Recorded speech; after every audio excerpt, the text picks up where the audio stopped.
Okay, good morning. So today we are doing Karl Marx.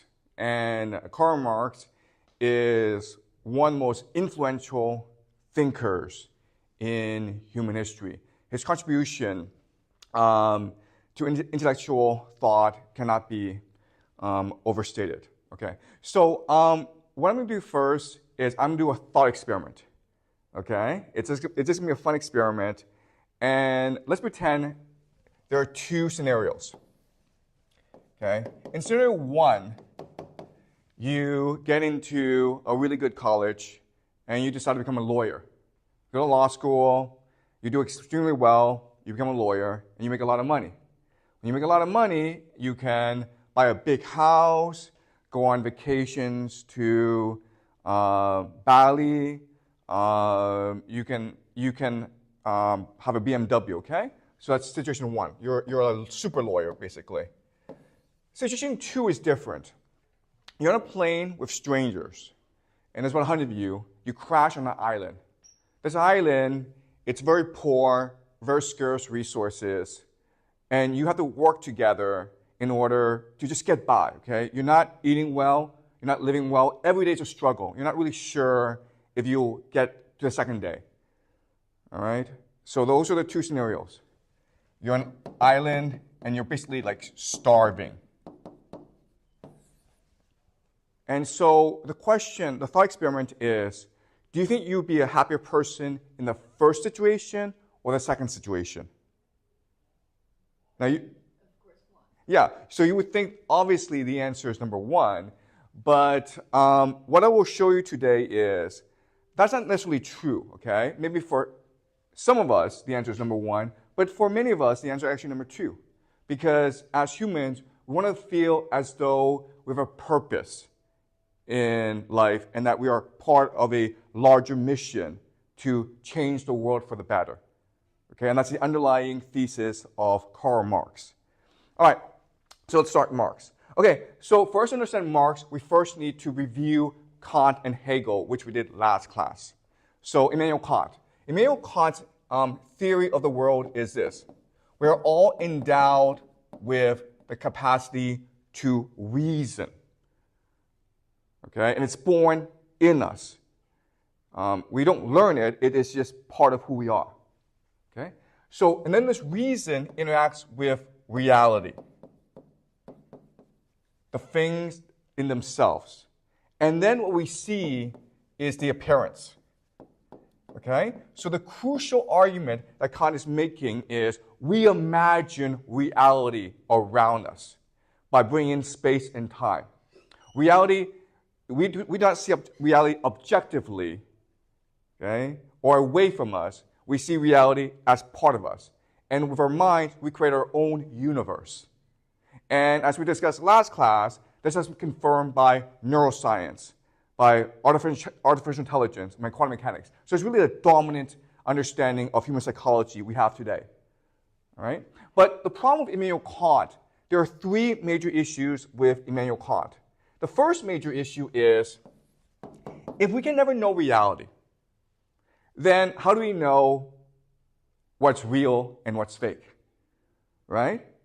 How do we know we don't live in a computer simulation? And the answer is we don't know. So that's the first issue with Immanuel Kant. He does not give us proof of an objective reality. Okay? That's the first problem. Second problem is the source for our reason. If we are born with the capacity to imagine space and time and shape our reality, who gives it to us? Where does it come from? And he doesn't really answer that question. Right? And the third question is the problem of uniformity, which is to say, how do I know that you and me and others see the world in the same way? Why aren't we seeing a different reality? Okay? And then Immanuel Kant says, well, we don't know either, okay? So these are the three major problems created by Immanuel Kant's philosophy of the world. So Friedrich Hegel comes along and resolves all three issues. And what he says is this. He says that the underlying source of reality is called the Geist. The Geist is the spirit of the world. Think of it as a God that's becoming into reality. It's growing, okay? It's almost like the internet, collective consciousness. And as a result, the Geist is giving us the capacity to reason and to see itself and then to imagine our own reality, okay? So the idea of the Geist solves all three problems at once. An underlying reality that gives, that creates the material reality. So Hegel is an idealist, meaning for him, what matters is ideas and spirit. And the material world is created from these ideas and from spirit. Okay? So these are this is Hegel. What Karl Marx will do is build on Hegel to create something called dialectical materialism, which is the idea of class struggle. Okay? And he will create his philosophy based on his reading of Hegel. All right, so let's go over how Marx interprets Hegel. So again, Hegel has three major ideas. The first is the idea of the Geist, okay? The underlying superstructure of reality. Second is the idea of the dialectic. Okay, so the idea of the dialectic is, how does this Geist become what it does, what it is? How does this Geist learn and think? And the answer is the dialectic.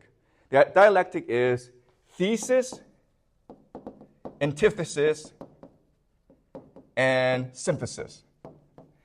And the concept is just a debate in itself. For it to know itself, it must create its opposite. And then when it creates its opposite, it debates itself and creates a synthesis. Okay? And it's the idea of a debate where you might have a viewpoint and you engage with someone with another viewpoint that's opposite of yours. You debate, and through this debate, you create a synthesis of your different viewpoints. Okay? And for Hegel, this is the underlying logic of history, of how we learn, of how we progress. Okay? And the third idea that Hegel proposes is the idea of the master-slave dialectic. And so Hegel thinks that relationship can be broken into a master and slave. Basically, I command you, you do as I say, you obey me. But then what Hegel says is, over time, this thesis, antithesis also becomes a synthesis. Why? Because as your master, I become dependent on you as my slave. In fact, you're the one doing all the work. So without you, I can't exist. Okay? So in this way, the relationship inverts itself, and the master becomes slave to the slave, right? Because the master is now dependent on the slave for his livelihood. All right? So these are the three big ideas that Hegel is going to take. These are the three big ideas of Hegel, and Marx is going to take these three ideas and develop his own theory of the world. So Marx is from Prussia. As we discussed before, a lot of these major philosophers are from Prussia. Hegel himself was also Prussian, and he was very proud to be Prussian. And Marx, when he was in university, he was part of a group called the Young Hegelians. These are individuals, a group of them, who worship Hegel, but they misinterpreted Hegel. Okay, they thought of Hegel as an atheist because he said God is dead. But when Hegel said God is dead, what he really meant is, I am now going to reinterpret God not as this separate entity from us, but as part of us in the form of the Geist. Okay, so the Young Hegelians will reinterpret Hegel, basically misinterpret him. So the first thing they do is they take the Geist and they turn it into a material thing. Okay, economics. So Hegel thinks it's ideas that come first, then materiality. But these guys, the Young Hegelians, they will invert this and say it's materiality that creates ideas. Okay, it's economics, it's wealth that creates culture, which gives rise to ideas. Okay, so it's the complete opposite. Second thing they'll do is, if this is true, the dialectic and the master-slave relationship, then history is a history of oppression and a struggle for liberation against this oppression. Okay? And so the idea of the material world in struggle with itself creates the idea of dialectical materialism. And we call this class struggle. Okay? the rich and the poor fighting each other, and the poor are looking for liberation, right? So does that make sense? Yes. Okay, great. So that's right. So this is class struggle. And this is the main contribution that Marx will make. And by creating this idea, he will lay the foundation for what we today refer to as communism. All right? The underlying reality of history is class struggle. The other thing that Marx will take from Hegel is an understanding that all of history is teleological. Okay? Teleological. Okay, this is a big word, but all it means is there is an inevitability to history. There's a purpose. There's a progress to history. Everything is being done for a reason. Okay? So let's go over the theology that Marx creates. All right. So we were born as hunter-gatherers. We all know this. Okay? We're out in the forest hunting food in small tribes. And we're happy. But there's not enough food to feed everyone. So we develop agriculture. Right? And then because of agriculture, we have something called surplus value. We're able to create more wealth, which allows a few of us to settle down and do other stuff. For example, create literacy. Okay? And this gives rise to civilization. And then to justify this civilization, to justify this hierarchy, the fact that you have a few people who are essentially parasites of society, we create the idea of religion, right? Because the elite now are priests, right? So that's the second stage.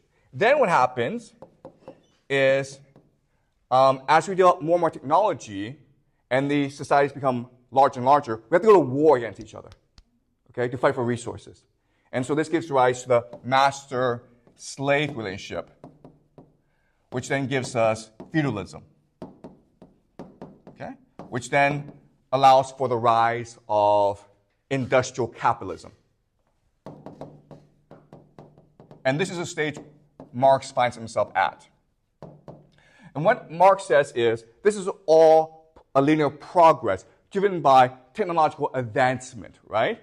So agriculture is an advancement, and then you have tools, and you have weapons, then you have castles, knights, and now you have steamships. Okay? So it's all part of a technological plan to liberate humanity. Technology, okay? Now, and he's writing here in 1848, okay? And now industrial capitalism will naturally lead to communism. All right? He says this is not something that we can hope for or work towards. It's something that's going to happen because of history. Okay? History is God. God is history. Our world is being developed through the mind of God. All right? So, first thing he does is he uses the Hegelian dialectic, right? So, feudalism is the thesis, industrial capitalism is the antithesis, and then together they will create communism. Why? Okay. So, for Marx, embedded in capitalism is the seeds of its demise. And there are three reasons why. Okay? First is industrial capitalism is imperial. It's all-consuming. It expands. And as a result, it's going to create a global proletariat. And because they're all oppressed, they're going to come into consciousness together and recognize that only through collective action can we liberate ourselves from the capitalist class. All right? And because the proletariat is the majority of people, 99%, then the 1% have no chance. Okay? That's number one. Number two is the idea of technology. Capitalism gives rise to new technology which creates surplus value and surplus labor. It basically makes our job easier, okay? In which case, we don't have to work as hard as before in order to create value. Okay, so that's technology. So for example, AI, right? And the third is the idea of crisis in capitalism.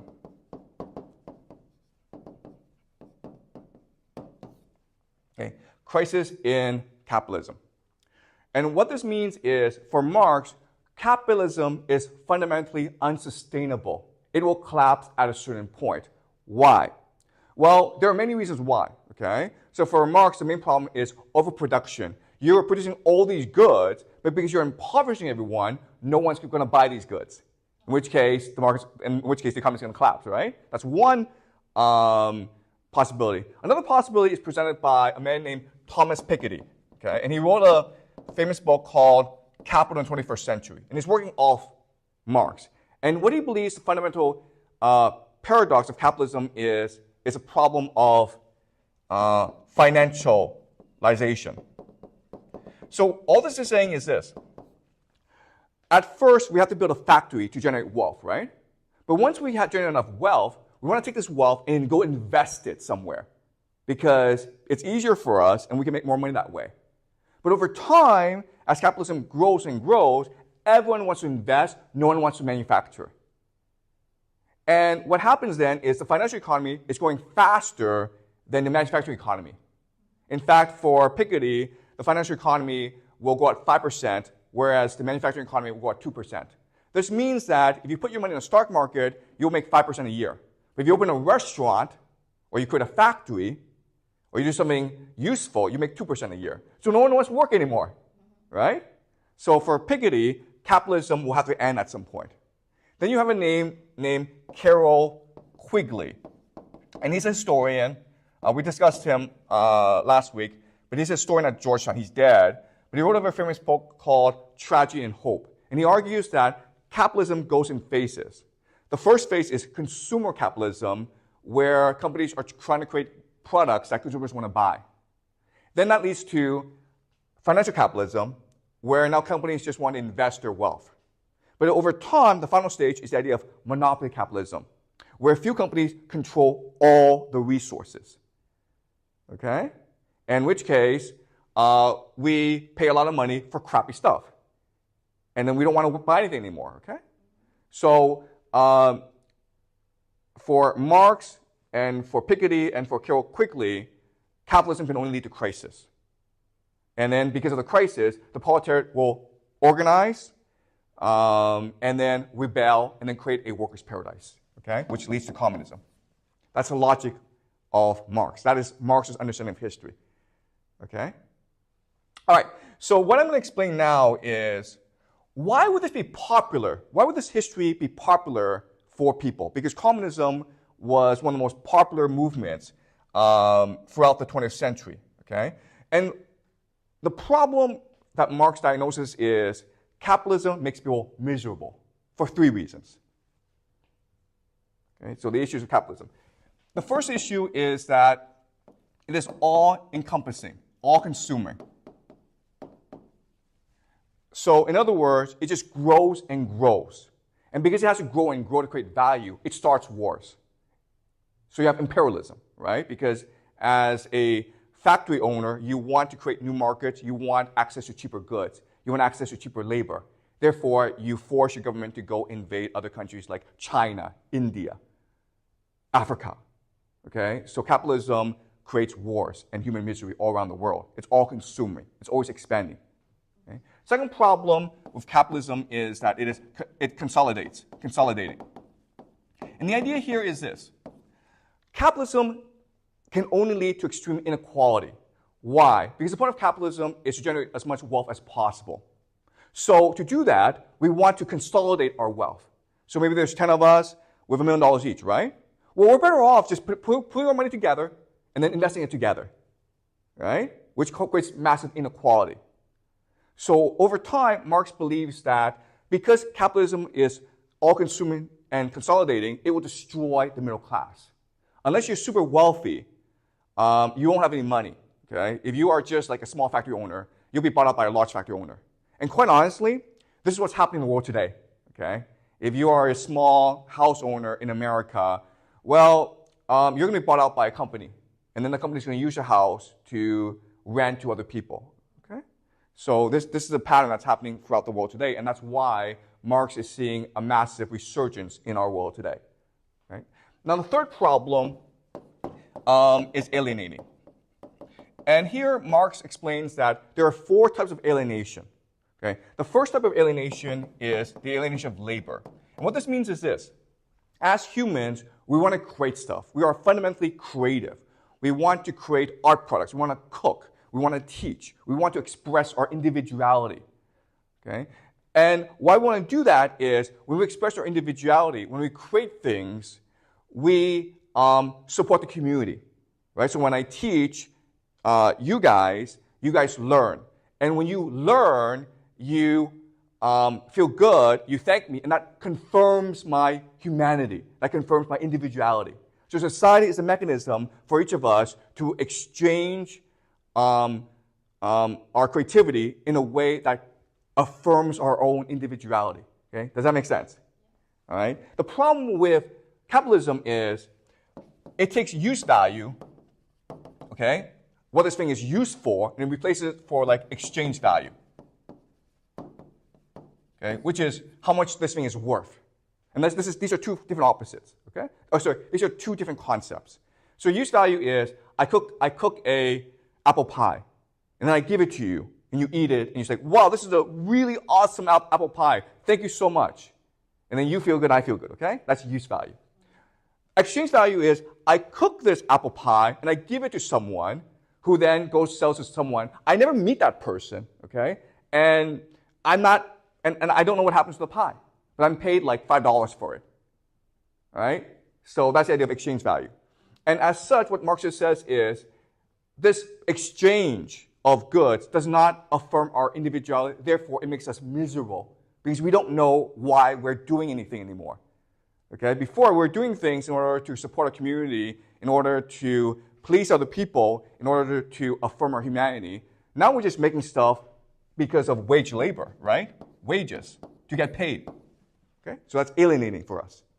Okay? This makes sense, right? Great. Second is that it alienates us from ourselves. Why? Because as human beings, we are very complex, we are multifaceted, and we're always evolving. But for capitalism, what matters is division of labor, okay? Specialization, because that's what allows for the most rapid industrial growth. And so, in other words, you cease to be you and you become a hand, or maybe a finger, or maybe an eye, or maybe an ear, okay? But you cease to be complete. You're just like a cog in the machine. You're just a piece of the puzzle. And that alienates you from who you are really. It prevents you from achieving your full potential as a creative, vibrant human being. Okay, that's the second issue. The third issue is it alienates us from nature. Okay, why? Because capitalism grows by exploiting humans and by exploiting nature. It cuts down trees. It destroys the environment. It creates air pollution.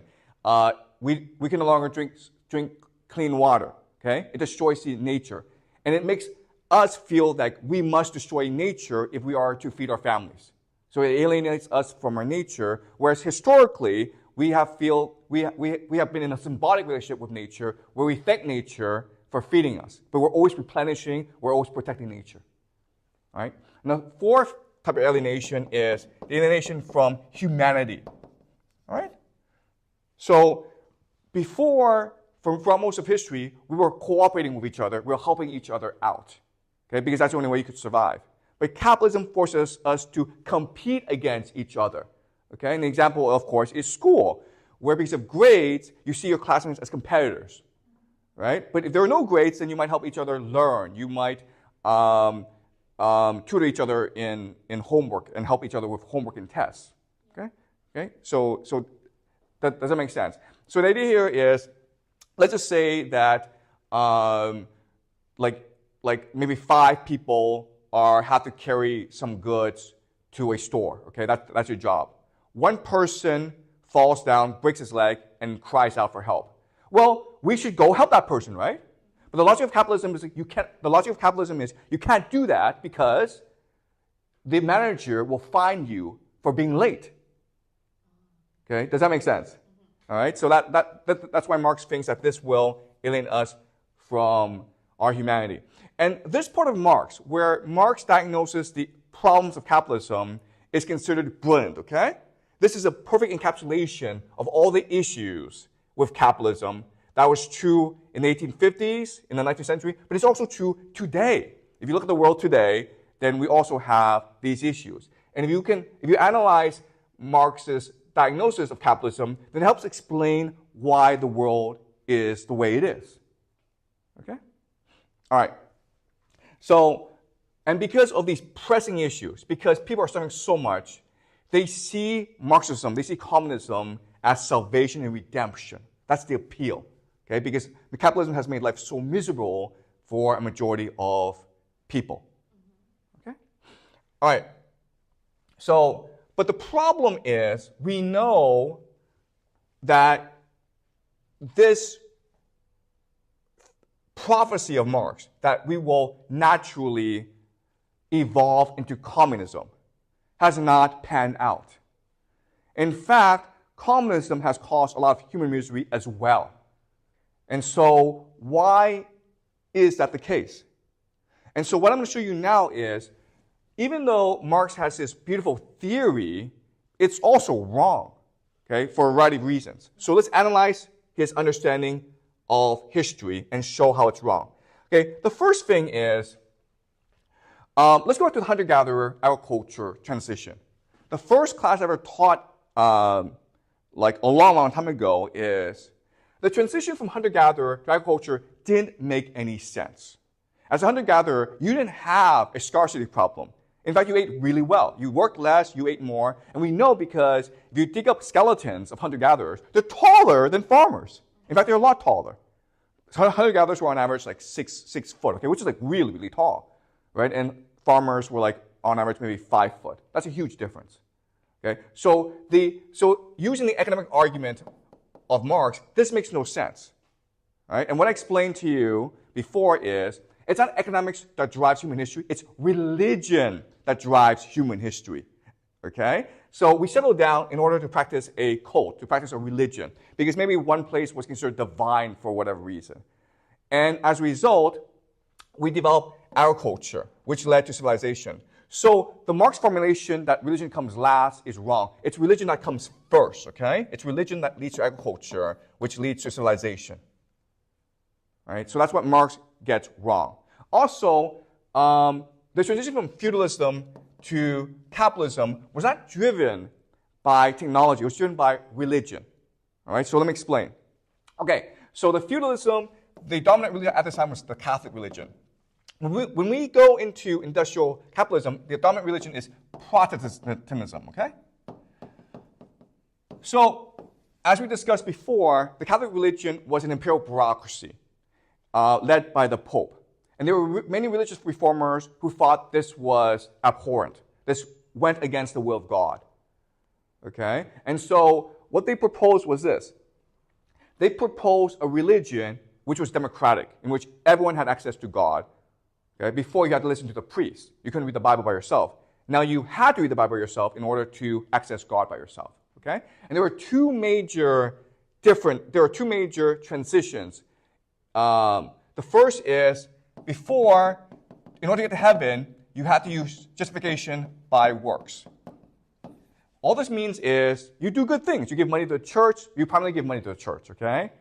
All right? But because the Protestants want to reduce the power of the Catholic Church, they said, no, what matters is justification by faith.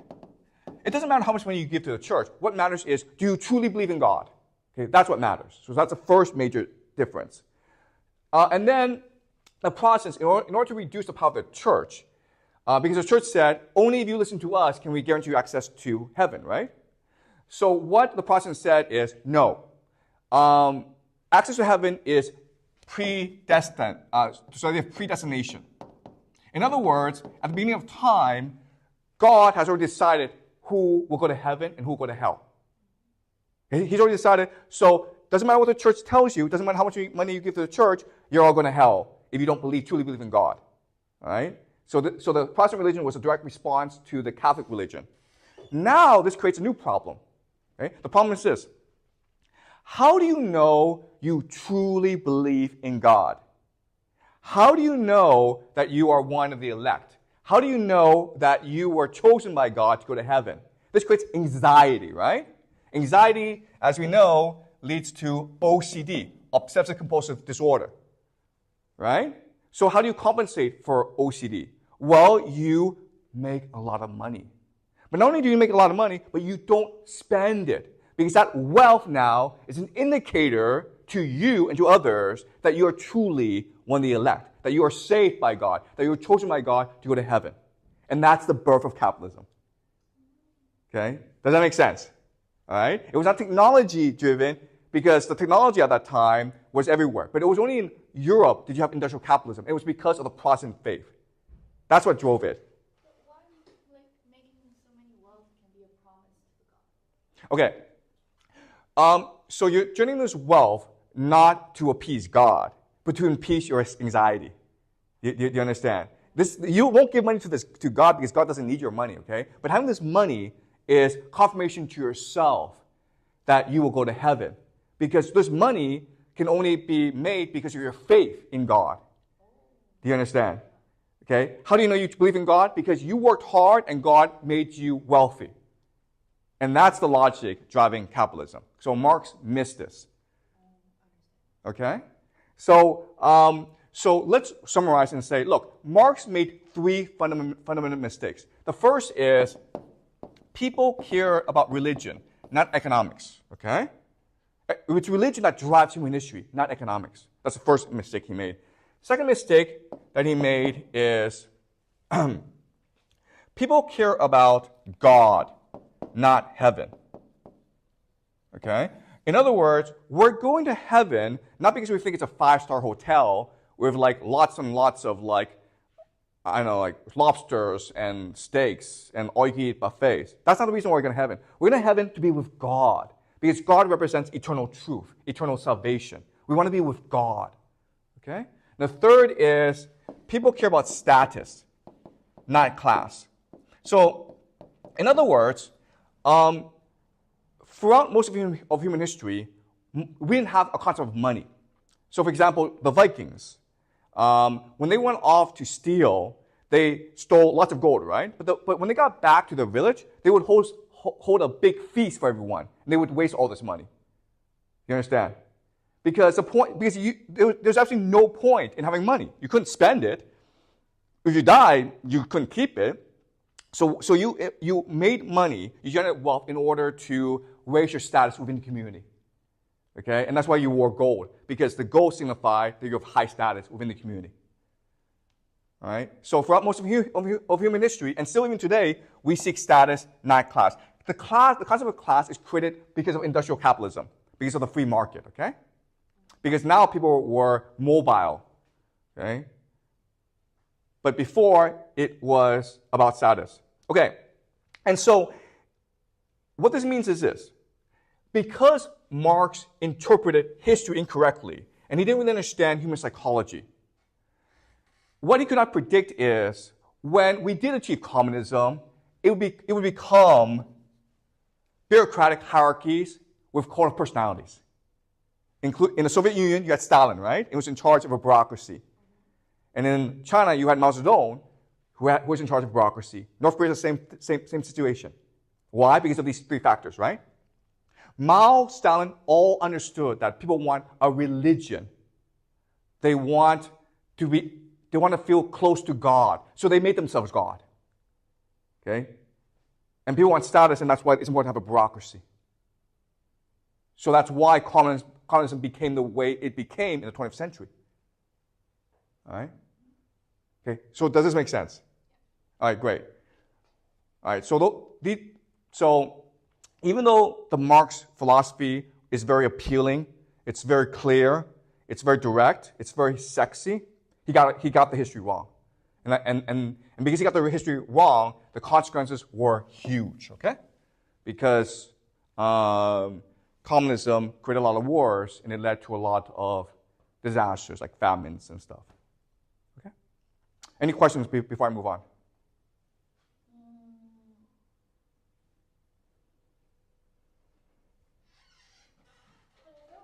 Some of the faults of Marx is very obvious. For example, the emphasis on religion instead of the economics. So why communism can still be so appealing to the world, and why, especially for China and Soviet Union, such kind of culture? Okay, yeah. So that's a really good question. And so the question is, the role of religion should be obvious to people, right? Why do they believe in economics? Yeah. Okay. That's a great question. And you know what? I don't have an answer. But I think a clue is this. Capitalism and communism are the same religion. Okay? So as capitalism grows, it reinforces communism. As communism grows, it reinforces capitalism. Why? Because both believe that economics, materialism, is the underlying reality. Okay? Religion doesn't matter. So capitalism spreads by making everyone uniform, by turning everyone into an economic animal, right? Because today, we don't ask you to believe in God, we ask you to go buy things. Does that make sense? Communism is the same way. Communism believes that as long as there's equality, as long as there's no property, everyone will be happy. So it's ironic that these two ideas, capitalism and communism, even though they were mortal enemies in the 20th century, the underlying basis of the religion is the same. And as they develop, they reinforce each other, okay? Does that make sense? All right, so, but that's a great question. All right, so we instantly understand that religion is more important than economics. But because capitalism and communism were able to spread so fast, we've been brainwashed into thinking that only economics matters. Okay? So, for example, when you read the newspaper, it's always, what's the GDP this year? What's the employment rate this year? What's the inflation rate this year? What's the price of eggs this year? It's never, how do people feel spiritually? How are people religiously? Okay, it's never about your psychology. It's never about your spirituality. It's always about how much money do you have. Okay? So communism and capitalism together conquer the world. Okay? Does that make sense? Yeah. Okay, great. Any more questions before I move on? But why especially this kind of like strategy is fit for China or Soviet Union, but not being accepted by the Western world? Okay, this is a great question. So Marx himself believed the revolution will happen in Germany first, because Germany had the most advanced proletariat. But it never happened in Germany. It didn't happen in France. It didn't happen in Britain. It happened in China and Russia. And in fact, if Marx were alive today, he would be appalled by the fact that it happened in Russia and China, because it wasn't supposed to happen in Russia and China. You needed a proletariat in order for the revolution to happen, but Russia and China were peasant nations, right? So what had happened in Russia and China? Okay, the main reason is this, and we'll go more into this next week, okay? The main reason is this, because the communist revolution was not a communist revolution. It was a peasant revolution with the veneer of communism. So communism was the ideology, the religion that they practiced, but it was essentially a peasant rebellion that's no different from previous peasant rebellions in Chinese history. Okay, does that make sense? All right, but I'll explain this later on. All right, great, but great question. And any more questions before I move on? Great. All right, so was this clear to you, this history, okay? All right, good. And it's very important because it really helps you understand the world we live in today. Because even though Marx's theory of history is wrong, his understanding of capitalism is perfect, okay?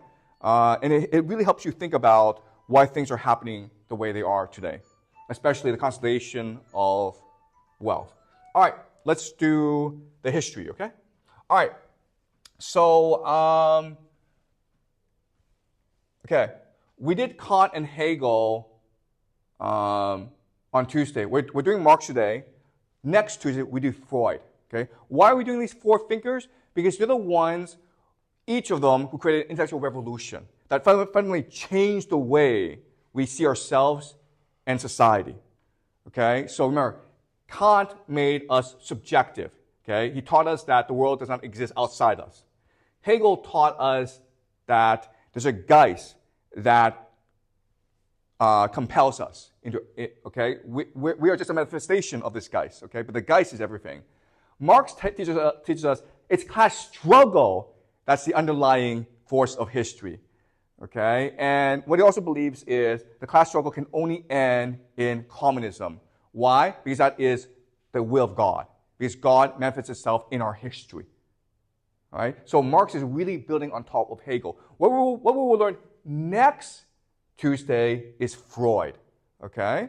So, and Freud's going to work on all three to build a new theory of the world. And the theory is amazing because what he does is he takes all these theories and teaches us that we are our own universe. Everything that happens is because of our memories and our psychology, okay? But that's next Tuesday. But just to give you a heads up. All right, so the entire lecture is about why was Marx wrong. Okay, and as explained, the runnings of Marx, I mean, he was like a prophet, right? He comes from a Jewish family. He himself was an atheist, but he came from a long line of Jewish rabbis. And when I say that, you're like, oh, okay, that doesn't sound that impressive. But it was basically the equivalent of saying he came from 10 generations of Harvard professors. That's really impressive, right? So, I mean, he was a genius. His entire family were geniuses. Remember, the Jews are very intellectual people. They're the people of the book.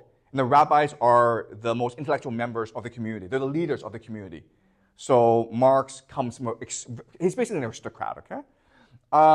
So he's almost like a prophet. I mean, he is a prophet. He's a poet prophet who's preaching of a new world to come.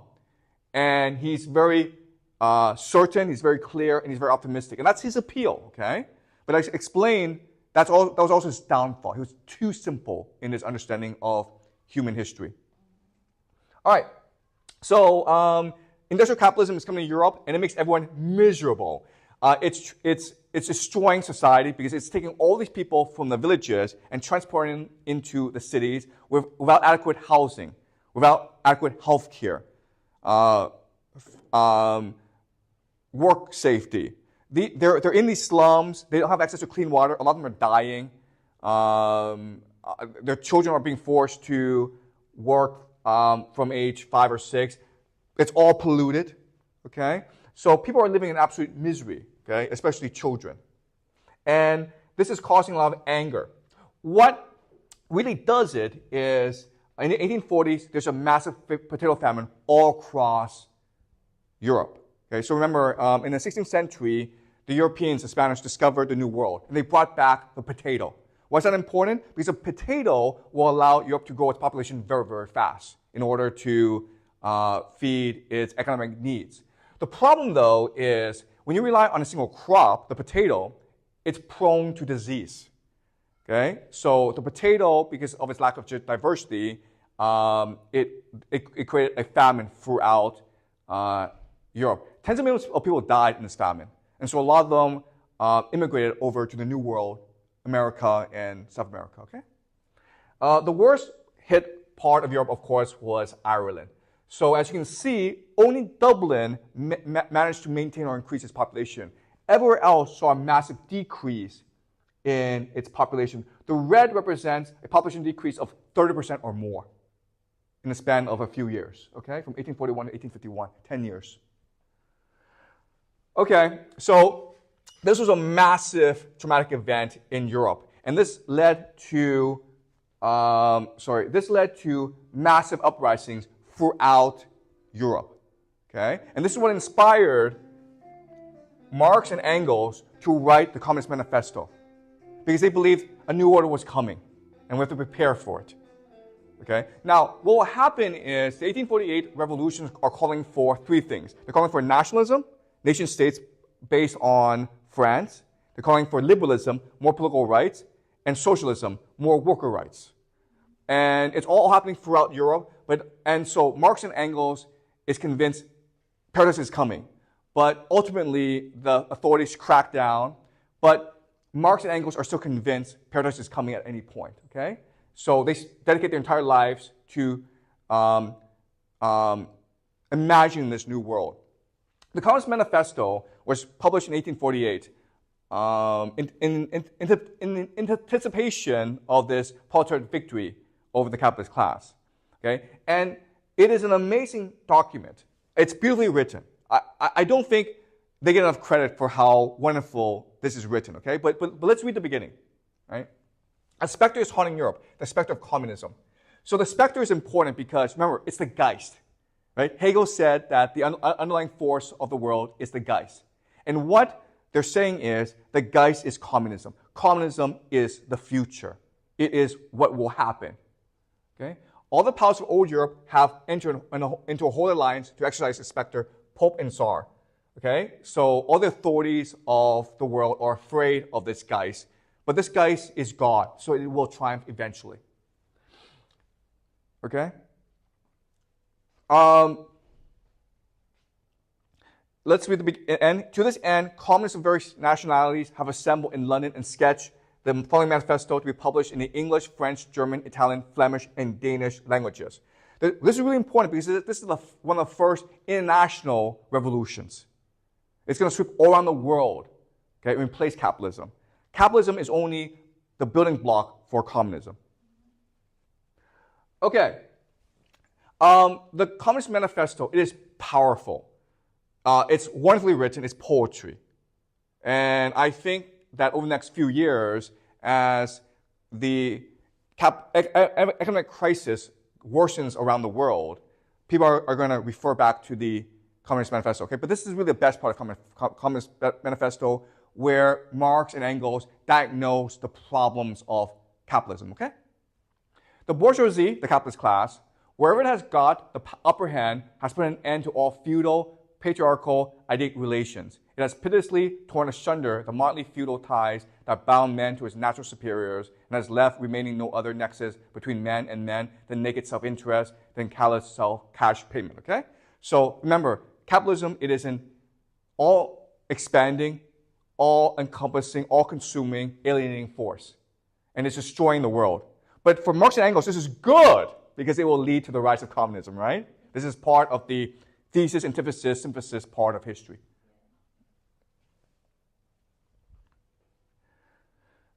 So the bourgeoisie are engaged in imperialism. It's destroying all that we've known before to create a new man, an economic man, only based on self-interest. It's even destroying the family.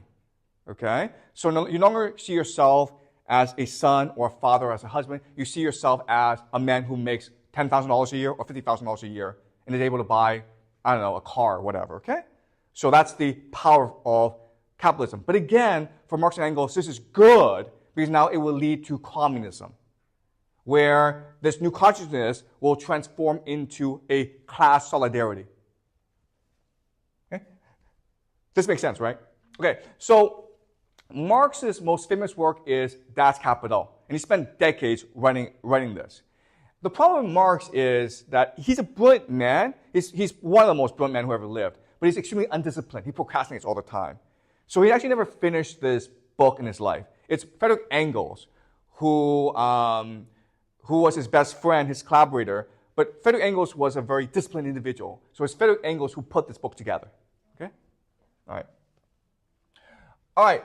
So as I mentioned, what's really important for us to understand is that Marx, he's a prophet. He doesn't think of himself as a prophet. He doesn't know he's a prophet, but he's really a prophet. And as such, what he's really doing is he's just building on top of Christianity. Okay? He's just extending the logic of Christianity. Right? So let's see let's see what he does. Christianity is a passive religion. You don't really have to do anything. Just don't commit any sins, and then you're going to heaven, okay? But for Marx, what's important is that we participate in the revolution, that we are responsible for our lives. Okay? Second difference is Christianity argues that only a few can go to heaven. They argue about who will go to heaven, but only a few, okay? Only a minority of the people, okay? That's why you have hell, purgatory, and heaven, 3 different places. But for Marx, he believes that workers' paradise can be achieved for everyone, okay? And the third difference is Christianity offers a heaven of God. Marx offers a utopia without God. The problem is this. No one wants utopia without God. Okay? We discussed this, where if heaven was just a 5-star hotel where you could eat all the best food in the world, no one would want to go.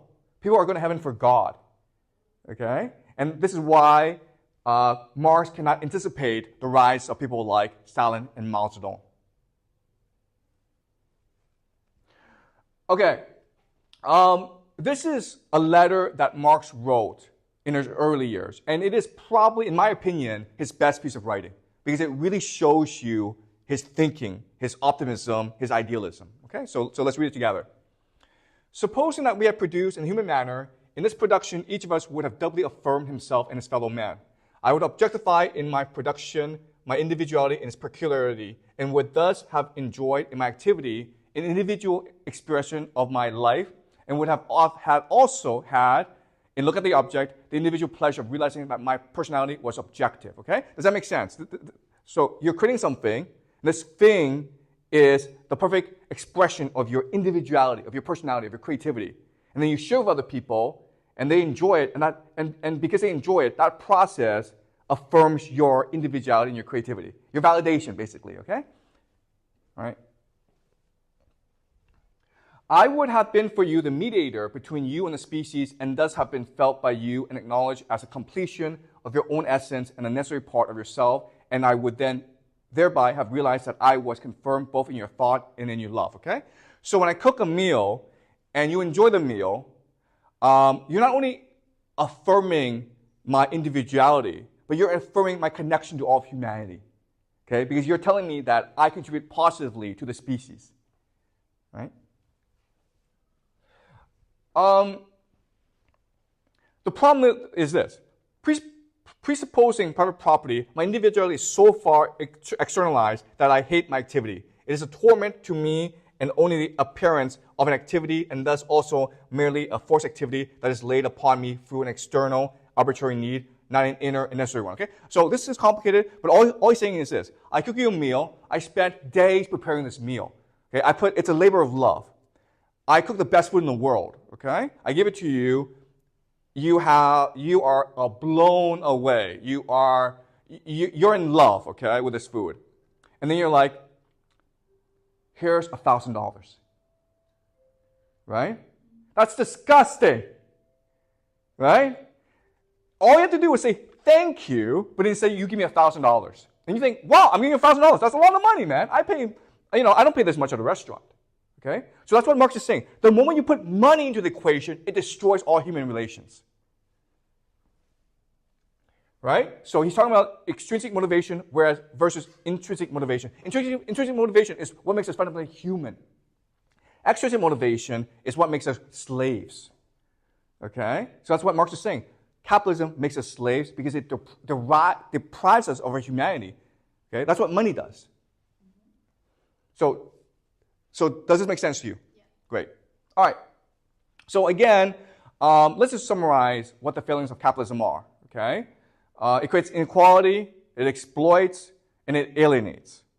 All right? So for Marx and Engels, the antithesis will be class solidarity. And this will lead to a classless workers' paradise. Okay? That's the very logic of Marxism. So again, Marx, what he will do is he will invert Hegel. Right? So for Hegel, it's the ideas that come first. Then this will lead to the material reality.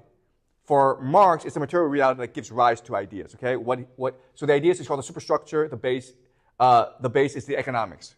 Okay, so this is a very important idea of Marx. So Marx diagnoses the problems of capitalism really, really well. Okay, and he offers solutions. And what's really important is one reason why communism has failed is capitalism has actually adopted a lot of these policy changes, okay?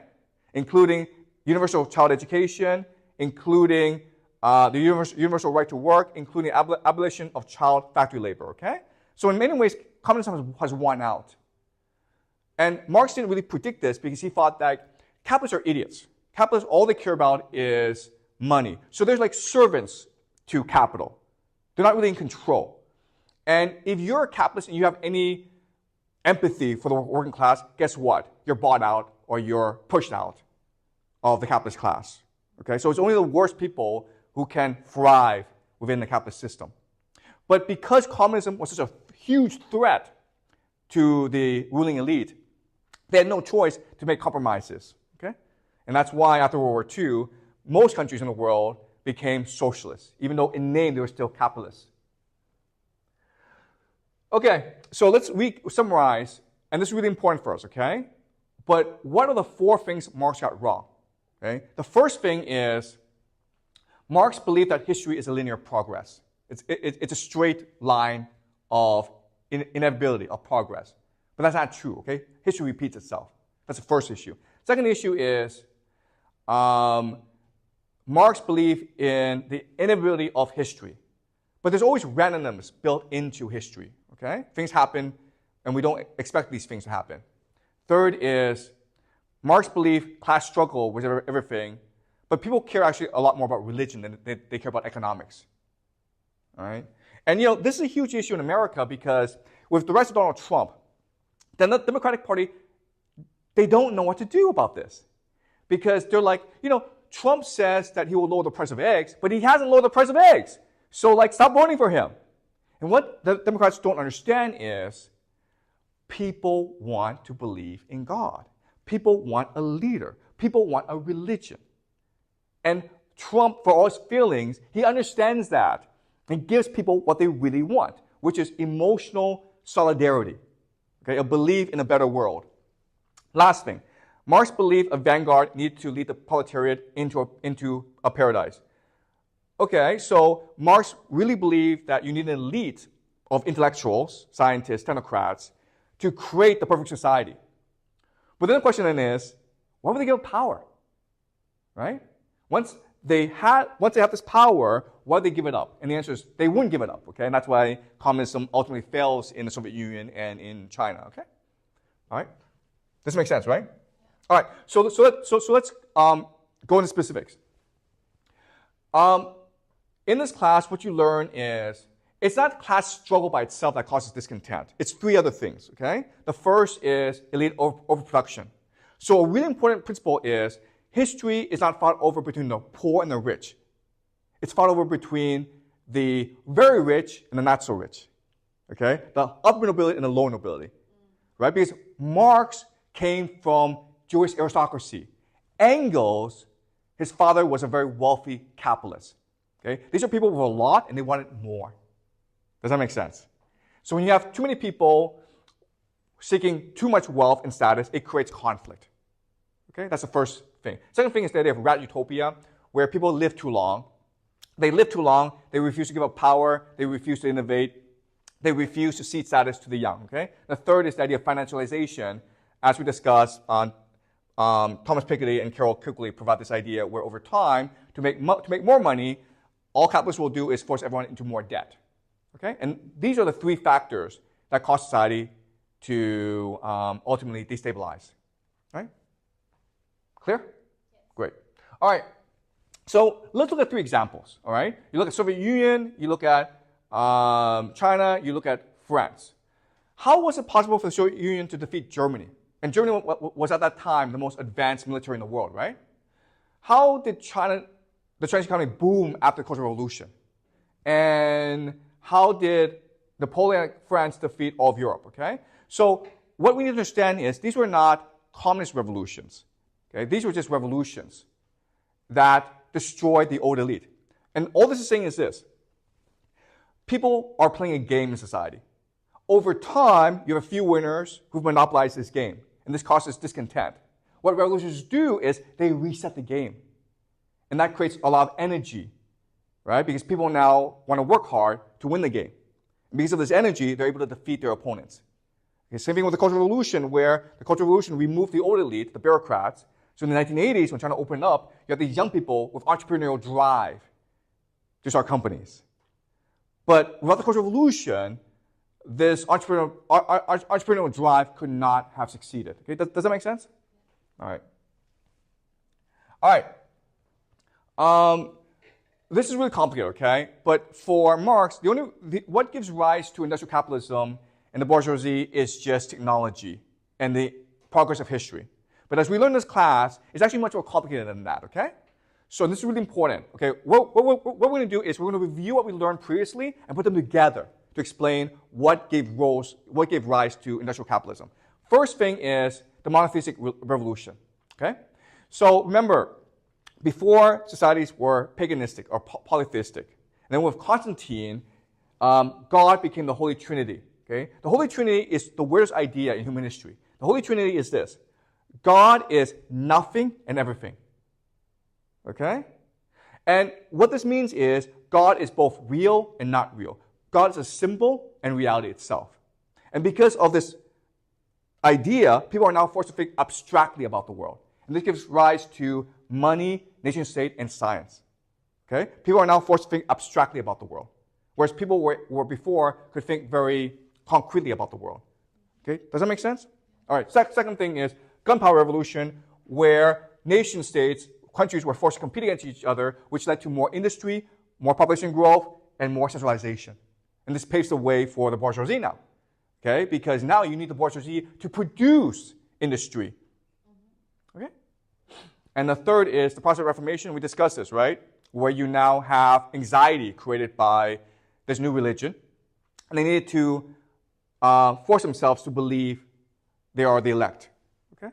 And then the age of exploration, where the old world, Europe, could go and create new markets and steal gold and bring the potato, corn, and tomato back into Europe, which allows for population growth. Okay? Okay, so in other words, history is a very complicated process with a lot of randomness built in. And this is something that Marx didn't really understand. All right? All right.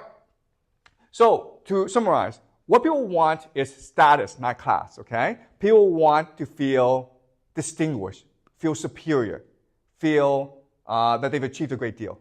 The money doesn't really matter. The money is just a symbol of this. Okay? People want religion, not economics. People want God, not heaven. Okay? And the proof, again, is what happens when communism wins. Okay? So both the Soviet Union and China became theocracies with cult of personalities. Okay? They were not communist societies, they were theocracies. They were religious.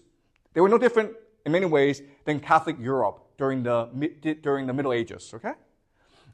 Soviet Union fell apart because the party elite no longer believed in the system and chose to monetize their status and power. Okay? And then the third example is North Korea has a fertility rate of 1.79, while South Korea has a fertility rate of 0.78. Okay? So North Korea, it is a theocratic society. South Korea is a capitalistic society. So what do you mean by the cult of the personality? Oh, cult of personality is you believe this person is the manifestation of God. All your hope, all your emotions are invested in this one person. Right? So Stalin, right? His pictures were everywhere. And in school, you learned about how great he was. You worshipped him. He was God to you. But same thing with China during the Mao Zedong era. Okay? Does that make sense? So we call this a cult of personality. Okay, like a new religion based on one person. All right. So North Korea, which is poorer than South Korea, has more children. Right? Why? Well, because people in South Korea are miserable. They have money, but they don't have religion. They don't have a purpose. They don't have any meaning. It's all competition. Okay? So this is like capitalism run amok.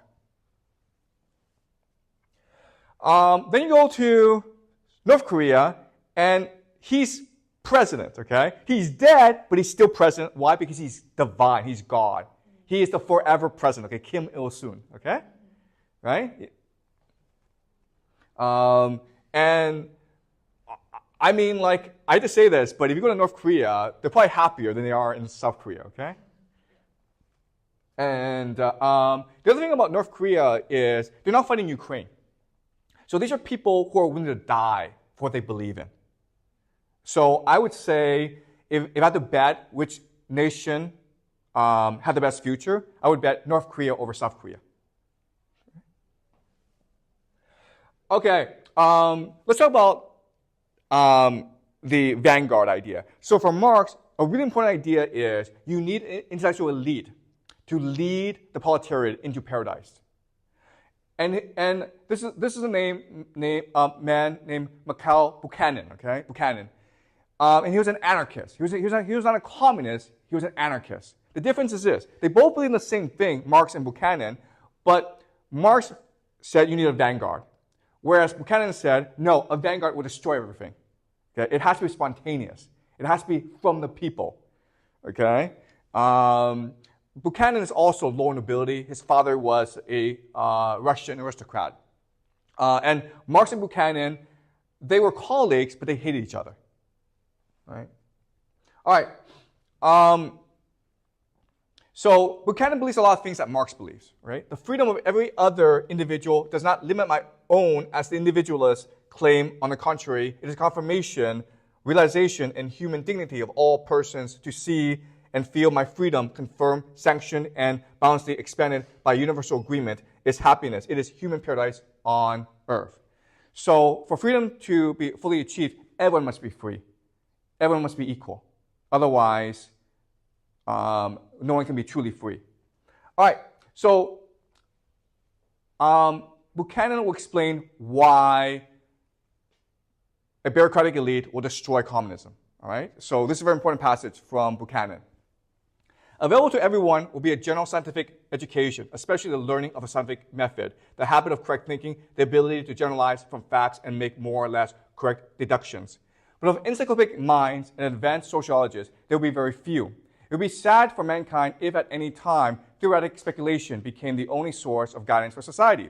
If science alone were in charge of all social administration, life would wither and human society would turn into a voiceless and servile herd. The domination of life by science can have no other result than the brutalization of mankind. Okay? This is a very important passage. All this saying is this. Before, we were intellectuals. We were curious about the world. Now we are technocrats. We're engineers. We're taught a very specific skill, and we're taught to see the world in a very specific way. Okay? And we're run by technocrats. And this has led to the brutalization of mankind, because it has led to the alienation of mankind. Right? We are now just parts of a machine. So an example, of course, is AI. So these people in charge now want to make AI the dominant religion of the world. They want to make humans slave to AI.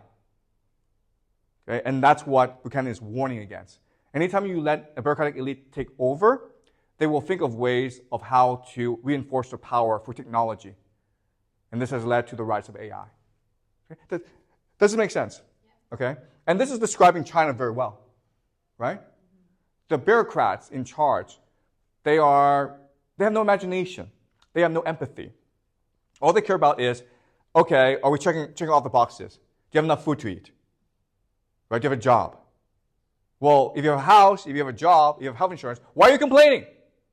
Right? So that's what Buchanan is saying. All right. The last thing I want to talk about is this, and you brought this up earlier, okay? It's a great question is, the question we're looking at today is, why is China so similar to America, right? America is a capitalist nation, China is a communist nation. But if you talk to Chinese people today, they all want to go to America to study and possibly even to live. Chinese want to become American. So in many ways, America has conquered China. And so why is that the case? And the answer, and I mentioned this before, is it's because communism and capitalism reinforce each other. They share a similar ideology. They share a similar background. Okay, they're all actually branches of Christianity, really, if you think about it. Okay, and they have a similar worldview, right? A belief in progress, a belief in class struggle, a belief that you need a technocratic elite to run the world. All right? So in other words, communism in China paved the way for American capitalism. And that's why today you have this going on, okay? What China is doing to children is unconscionable, right? Because we make kids sit in school for like 10 hours a day. They have no childhood. They have no freedom. They have no happiness. Most of these kids will develop depression by age 14, right? The vast majority. Last week, there's a huge news that a 9-year-old kid in Beijing killed himself. 9 years old. Yeah, jumped off a building. 9 years old. That's incredible because my eldest son, he's like 7, turning 8, okay? I mean, like how miserable did he have to be to want to kill himself, right? Even if the kid succeeds and goes to like Beida or Tsinghua, he'll develop depression because he'll never achieve what he wants in life, okay? So all that's happening is we're forcing our kids into depression, into suicide. Why? Because this has become an evil religion almost, right? the belief that through education, you can make more money. And even though everyone else will probably develop suicide, will probably develop suicidal depression in the process, you won't, okay? I'm betting you won't, okay? It's insane. Okay? I mean, what's happening in education today? It is unconscionable and evil what we're doing to our children in China, right?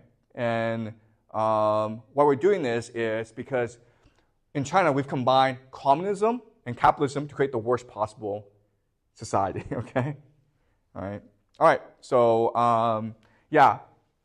Any questions?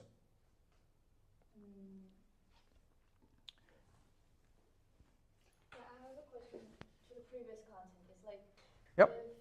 if I'm talking about like the North Korea, if they really like have such kind of power, even somehow like Nazis, they also have like kind of like well of unity, and why they are still suffering from poverty, why they're so like backward. Okay, so why is North Korea so poor? Okay, so that's part of the capitalist brainwashing, where you measure the success of a society based on its wealth. Okay? But wealth is really just the willingness to exploit your resources. Okay? And also your capacity to engage in global trade. So first of all, North Korea is heavily sanctioned. They're not allowed to trade with the world. Okay? That's the first problem. Second problem is they focus on, their religion is called self-reliance. They want to be independent of the world. Okay, so they purposely choose not to engage in the world in order to maintain the unity of their people. Okay, so that's why we call them the hermit kingdom. For them, what's important is to maintain their independence and sovereignty from the world. But that does not mean people are not happy where they are. Okay, I would argue that even though China was a lot poorer during the Cultural Revolution, people were a lot happier during the Cultural Revolution than they are today. Maybe not us, okay? But for most ordinary Chinese, they were a lot happier during the Cultural Revolution than they are today, because for them, life was simple and clear and certain. Today, you have globalization, you have the internet, you have noise, it's very confusing for people, right? And one piece of evidence is young people don't want to have any children today, whereas during the Cultural Revolution, people did want to have children because they felt that regardless of poverty, people were going into a certain life. They had health care. They had a job guaranteed for them. They had a sense of community. There was solidarity going on. Okay? So that really is the trick of capitalism, to make everyone think the same way, which is like money is everything. Okay? Does that make sense? Yeah. Great. Any more questions? These are great questions, by the way. So thank you for asking them.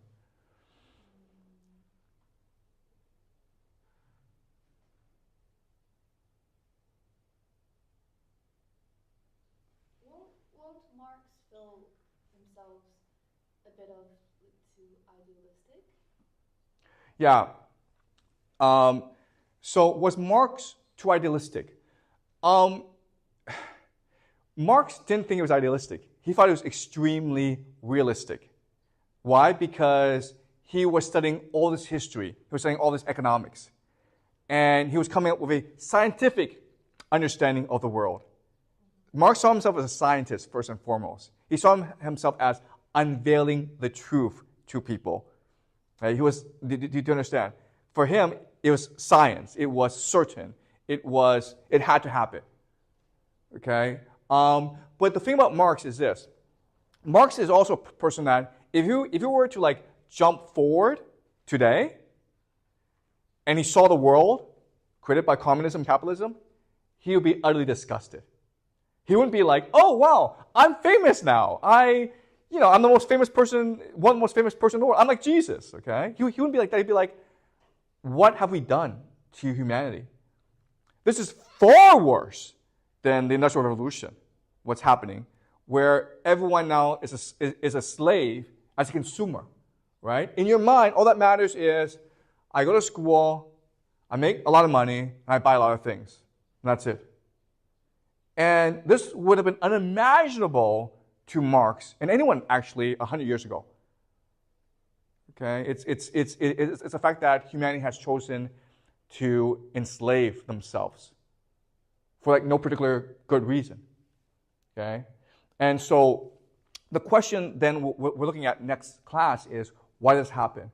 And what I'll show you next class is Sigmund Freud had a lot to do with this.